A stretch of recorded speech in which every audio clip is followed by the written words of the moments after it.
Artifact Cryptokicks has made it into real life. Apple blocks Coinbase's NFT features, and Memeland is given away to the Parallax community from one of our community members. So first thing we're gonna do is we're gonna cover what is going on in the crypto markets in general. So as you can see, Ethereum and Bitcoin, everything's kind of holding steady for now. Not too many major dumps. Ethereum is at that 1.3, so not bad, right? Now, the first thing that's going on is, as you know, Art Basel Miami is going on right now, and so you see a lot of news and a lot of things going on in the NFT space. First one being that the Cryptokicks IRL in real life have recently made a splash when it comes to like what's going on in the news. And essentially this is, Artifacts and Nike's collaboration where they're going to be, creating physical footwear for people to wear. You see other people kind of walking this, and this is actually great marketing for Nike because you get all these like Web3 influencers and project founders going to be wearing these, and as you can see, they light up and things like that. It seems like they are going to be tightened when you walk by itself, so it kind of reminds me of the Back to the Future, that shoe that they had, the self-lacing shoes, but now that dream has become reality. So Artifact recently coming out with some announcements. So pretty much when you forge a sneaker, there's going to be a chip inside, and then you can kind of connect it to online. So it's kind of like confirming that you have the real legit one. So we also seen this with Azuki as well, had the PBT chip, physical back token chip. So Artifact is going to have its own version of that as well. And it's not saying who's first or whatever. I think everyone's kind of using this technology now, and it's just going to be standard. It's good to see that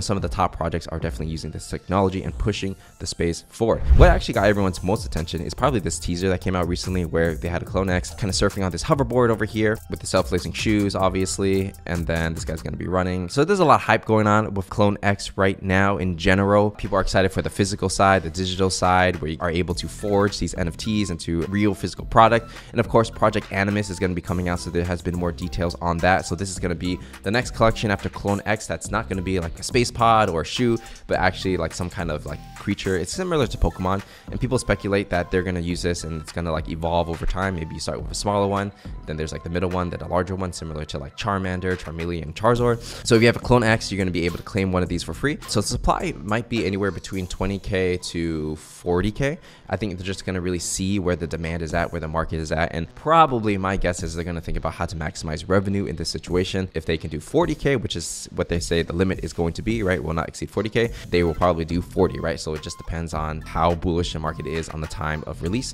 which is going to be in early 2023. Now let's go ahead and talk about some upcoming projects. So we talked about this recently. Cockpunch, which is Tim Ferriss's project, is going to be minting on December 7th. The supply is going to be 5555. So it seems like the mint price is going to be 0.3. So the price is not definitely cheap, right? But for some people, it might be fair because it is Tim Ferriss and it is his personal project. And on top of that, all of the money is actually being donated into charity, right? Well, at least if you buy it, it's going to a good cause to somehow help humanity. So if that's something you're interested in, check out Cockpunch. Now in other news, we're going to talk about some of our Parallax members over here. So Sung, which is one of our active community members in the Parallax community, he has a bunch of potatoes and he's basically giving away 40 codes for the Parallax community for the Memeland. So shout out to Sung for doing that. And if you didn't know, Memeland is basically going to be launching their Captain's NFT project real soon. So if you have a potato, or if you have an MVP, or if you're on the waitlist, then you are able to mint this project. Like they say, it's going to be expensive. It's not going to be public, so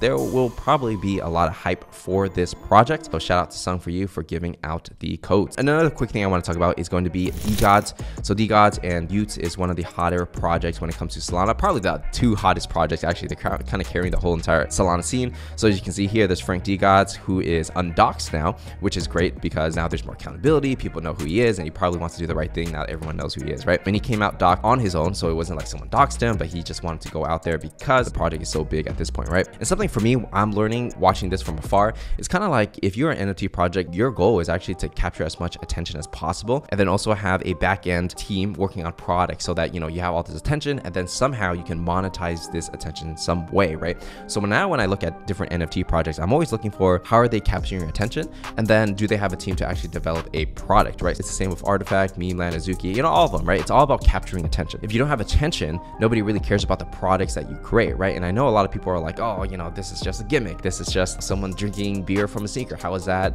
relevant to pushing the NFT space forward? Well, it's relevant because I'm talking about it and everyone talks about it and people watch it on Twitter. And if you have the attention, by the time they're ready to say, hey, we have this product to help you out, everybody kind of already knows who they are. They trust them. There's this cultural element to it. You can't just create software and expect people to buy it. You have to actually have lead generation. You actually have to have marketing to bring people people in to attract a certain type of demographic, and then you are able to sell your product. So that's just a tip I have for you moving forward when you are evaluating projects, especially for the PFP projects. It's all about cultural relevancy that kind of generates leads and marketing into whatever it is that they're trying to sell. And for some projects, you know, literally the NFT that they sell later on is the product itself, right? For example, art-based digital collectibles, right? Where it's just collectibles, that itself can be a product. So it doesn't always have to be a utility-based software. Sometimes it could just be art in itself, right? As long as it can create that demand. So right now the rules of Web3 are just being written as we go. And really there are no rules. We're all just kind of figuring it out as we go, but attention is the name of the game. So never forget that. Now, the next piece of news that we have to cover is going to be the 3D Invisible Friends. And, you know, the art actually looks pretty good.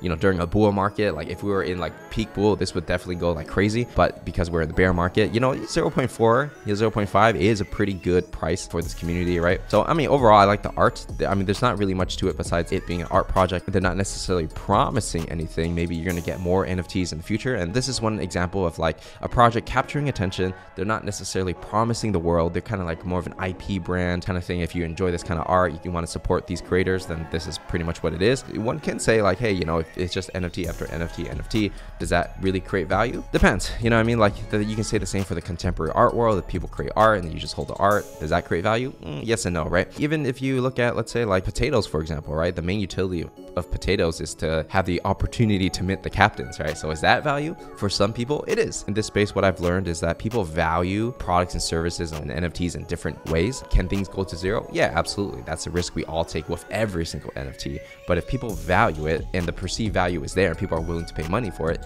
then it is what it is, right? But I think you just have to be careful of, some people are trying to do the right thing and they're trying to build a company. Other people are trying to basically scam you, right? So you have to really be mindful of which projects you back and which founders you support. Now, the next piece of news that we have is going to be covering the Web2 side, and that is Apple is basically blocking Coinbase wallets. So essentially Coinbase wallet, you know, it's going to allow you to transfer NFTs and things like that, right? Similar to MetaMask. But what Apple has done is they block Coinbase's last app release until they disable the feature. Apple's claim is that because there's gas fees required to send the NFT, they want to collect the 30% of gas, right? So that's kind of ridiculous because they're like, well, it's not as if Coinbase is making money on that. It's just like the miners are making money on that, right? How is Apple going to tax 30% on the miners? And so Apple's not coming up with a clear solution themselves. So they're basically saying, hey, you figure it out. You give us that 30%. We're not going to let you be on the App Store until you figure it out. So that's pretty harsh. Fortunately, Coinbase is trying to be positive. They're being like, hey, Apple, like we're here. We're trying to help. We're trying to figure it out. But Apple probably thinking like, hey, you know, we got to get that 30%. We got to tax everybody every time something moves around. Actually, when you read the policies of Apple, it's pretty strict on NFTs and actually limits what you can do with NFTs if you mint the NFT outside of Apple's ecosystem. And so hopefully some of the bigger players like Coinbase and stuff kind of work out the deals with Apple so that the smaller players and the independent projects can figure out a better way to use Apple's ecosystem, right? Because there's so many people using the App Store, that's kind of where the money is at.